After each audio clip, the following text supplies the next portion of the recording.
Hello student, कैसे हो आप लोग। स्टूडेंट, उम्मीद करता हूँ आप लोग अच्छे होंगे और स्वस्थ होंगे। स्टूडेंट, आज की वीडियो में हम बात करने जा रहे हैं डी फार्मा एग्ज़ाम 2024 के बारे में। बच्चों, आप लोग का जून 2024 में एग्ज़ामिनेशन हुआ था। उसके बाद कई सारे बच्चों का बैक लगा था, जिसके लिए बच्चों ने regulation form, recheck form apply किया था। और उस अप्लाई के संदर्भ में 19 तारीख को रिजल्ट आया, जिसमें काफ़ी सारे बच्चों का दोबारा से बैक लग गया और कई सारे बच्चों का तो ईयर बैक लग गया। ठीक है, उन छात्र छात्राओं को सावधान करना है जिनका बैक लगा है और ईयर बैक लगा है। और एक और बात आती है स्पेशल बैक की। स्पेशल बैक कितनी बार दे सकते हैं, क्या होता है, ईयर बैक में देते हैं, बैक में देते हैं, कौन से स्टूडेंट देते हैं, किसके लिए होता है, ठीक है। और छात्र छात्राओं के लिए क्या लास्ट अटेम्प्ट है, बात करेंगे प्रॉपर डिटेल में इस वीडियो में। तो चलिए बच्चों, वीडियो को शुरू करते हैं।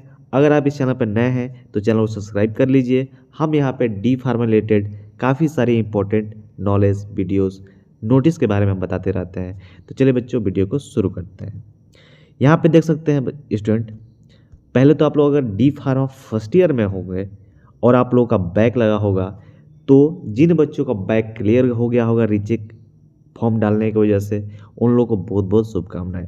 लेकिन जो बच्चे रह गए हैं डी फार्मा के बैक पेपर में, जैसे कि कोई अगर student D pharma first year का एग्ज़ाम दिया हो और उसका 2 सब्जेक्ट में बैक अभी लगा हो, रीचेक मतलब अप्लाई करने के बावजूद भी, ठीक है, तो वो बच्चा है सेकेंड ईयर में क्या हो जाएगा, प्रमोट हो जाएगा। ठीक है, ध्यान से समझिएगा स्टूडेंट, आप लोग को ये जानना बहुत ही ज़रूरी है। डी फार्मा फर्स्ट ईयर में अगर कोई स्टूडेंट है 2 सब्जेक्ट में बैक लगा है, तो वो क्या हो जाएगा, सेकेंड ईयर में प्रमोट हो जाएगा, कोई दिक्कत की बात नहीं है उसको। लेकिन जो 2 सब्जेक्ट है ना, उसको बैक पेपर उसका तो देना ही पड़ेगा। तो जब आपका सेकेंड ईयर में जब आप एडमिशन ले लेंगे, जब सेकेंड ईयर में आप पेपर देंगे, उसके साथ ही आपको 2 जो बैक पेपर आपके लगे थे, उसके भी आपको बैक पेपर का एग्ज़ाम देना पड़ेगा।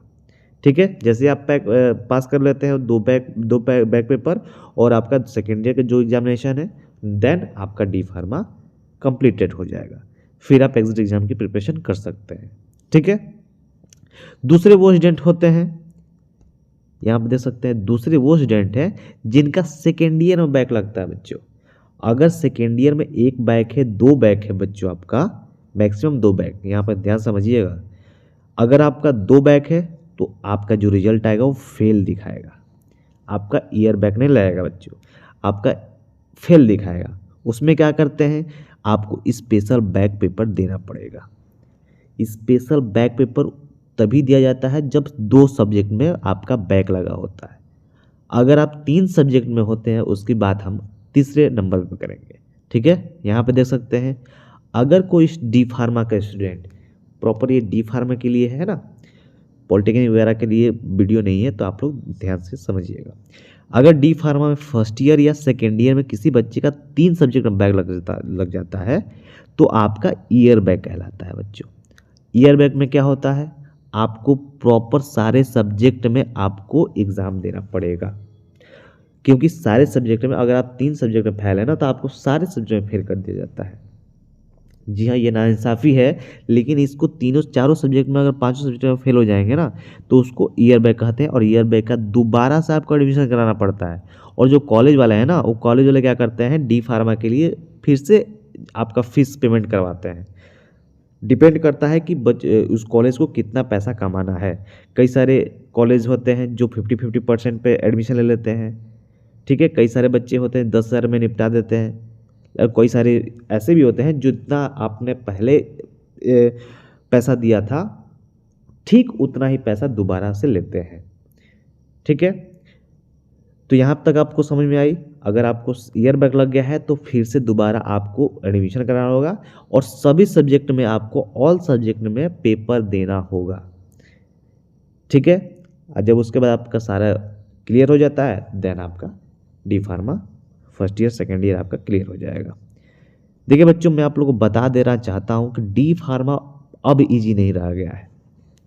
ये आप भी लोग समझ रहे होंगे, जो फर्स्ट ईयर में होंगे, जो सेकेंड ईयर में होंगे, या जो एडमिशन कराने वाले स्टूडेंट होंगे, वो लोग भी समझ रहे होंगे डी फार्मा अब ईजी नहीं रह गया है। क्यों नहीं रह गया है,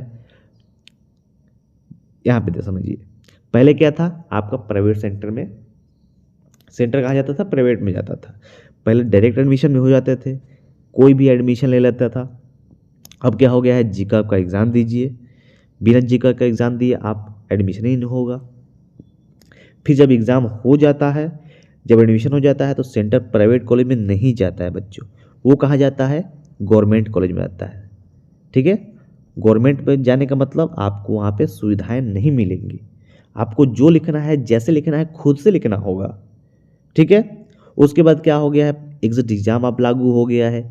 एग्जिट एग्ज़ाम में भी आपको MCQs क्वेश्चन मिलेंगे, उसकी आपको प्रिपरेशन करनी पड़ेगी। अगर उसको क्वालिफाई कर लेते हैं तभी आप एक रजिस्टर्ड फार्मासिस्ट बनेंगे, अन्यथा नहीं बनेंगे। तो ये सब चीज़ें आप लोग को ध्यान में रखनी होगी। आप लोग को ये इससे भागना नहीं पड़ेगा, भागना नहीं होगा। आपको प्रिपरेशन डी फार्मा के लिए करना ही करना होगा बच्चों, आप लोग के लिए ये अनिवार्य रूप से मैं बता देना चाहता हूँ। ठीक है, तो आप लोग को ये डी फार्मा का जो फंडा है स्पेशल बैक का, आप लोगों को समझ में नहीं आया कि नहीं आया, कमेंट सेक्शन में जरूर बताइए। जिन बच्चों का सेकेंड ईयर में बैक लगा है, ईयर बैक लगा है, स्पेशल अभी दिसंबर में फॉर्म अप्लाई होगा, उस एग्जाम में आप लोग बैठ के अपना स्पेशल बैक क्लियर कर लीजिएगा। बच्चों आप लोग को पढ़ना जरूरी है, अगर डी फार्मा आप लोग को क्लियर करना है, पास करना है तो। ठीक है, तो स्टूडेंट ये आप लोग को वीडियो कैसी लगी कमेंट सेक्शन में जरूर बताइए। मिलते हैं अगली वीडियो में नए टॉपिक के साथ, तब तक के लिए बाय।